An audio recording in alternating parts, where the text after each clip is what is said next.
Assume someone who's looking to pitch to you right now, what are some things that they should think about before pitching to you? Like, obviously there's the fintech angle, there's everything that EtherFi does, the expertise you guys have, but what are some factors that you sort of put into deal analysis right now? Yeah, that's a good question. I'd say the most important thing actually is now that we have AI, I think that everything's kind of been accelerated. So, if you're a pre-seed company, I think really you kind of need to be at seed stage from a traction point of view in order to be taken seriously. And then vice versa, if you're seed, you should be almost having like Series A type metrics. The reason is I think AI really shrinks down the time it takes to take a product to market. And, you can build a lot more things with a lot less people. And so a lot of times we see people raising pre-seed that, don't have a product built, they don't have anything in live production. And I think that's just, I don't know, I don't want to say like unacceptable, but in the age of AI, you should really have like a live product that people can play around with and demo. Granted, with crypto, there's additional costs around like audits and things like that. You should have like a live product and then try to get traction early.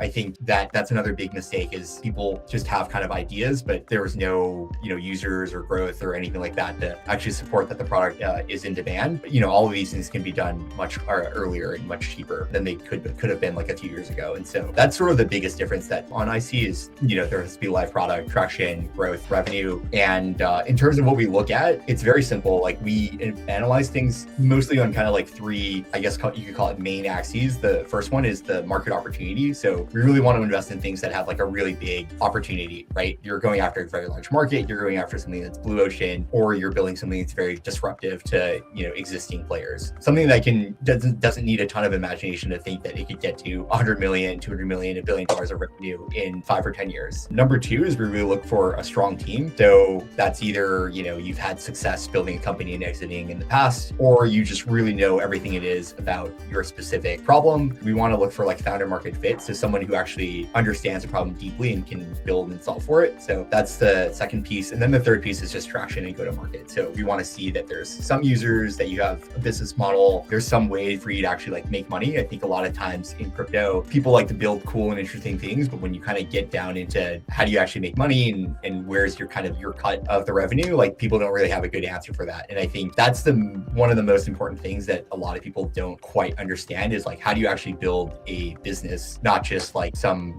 piece of software or code.